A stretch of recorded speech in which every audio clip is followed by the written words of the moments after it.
السلام علیکم. Hi everyone, welcome to another day, welcome to another video.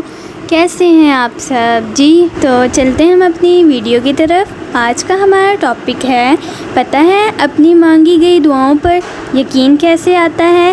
چلے آئیں جانتے ہیں.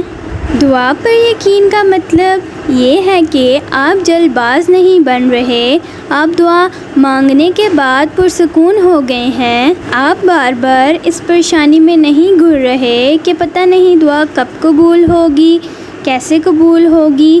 ایسا کریں گے تو یقین کہاں ہے آپ کا؟ اللہ پر ٹرسٹ کرتے ہیں نا, تبھی اس سے دعا مانگ رہے ہیں نا. تو اگر بار بار یہ سوچا جائے کہ پتہ نہیں دعا قبول ہوگی بھی یا نہیں, یہ کام تو بالکل ناممکن ہے, یہ تو ہو ہی نہیں سکتا, میری دعا کیسے قبول ہوگی, تو کیا یہ واقعی آپ اللہ پر ٹرسٹ کر رہے ہیں؟ ان سوچوں کا مطلب تو یہ ہے کہ آپ کو اللہ کے قادر ہونے پر, اس کے المجیب ہونے پر شک ہے, اور اپنی محدود سوچ اور اپنی محدود منصوبہ بندی کو اللہ کی قدرت, اللہ کی منصوبہ بندی پر فوقیت دے رہے ہیں. اللہ پر ٹرسٹ ہٹا لیا, اس کو ناراض کر دیا, تو پھر دعا کیسے قبول ہوگی؟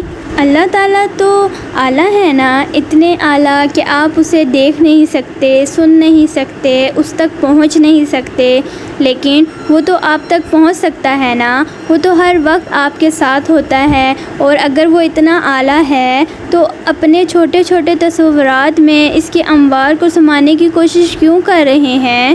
وہ اعلیٰ ہستی ہے, اعلیٰ انوار اعلیٰ طریقے سے انجام دینے پر قادر ہے. تو پھر اس اعلیٰ ہستی سے اعلیٰ امیدیں وابستہ کیوں نہیں کر لیتے؟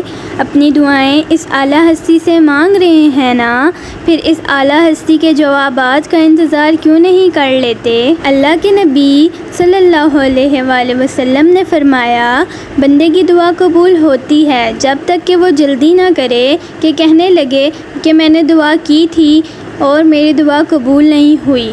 تو یہاں کرتے ہیں ہم اپنی ویڈیو کو اینڈ. اپنا ڈھیر سارا خیال رکھیے گا, دعاؤں میں یاد رکھیے گا, and thank you for watching. اللہ حافظ.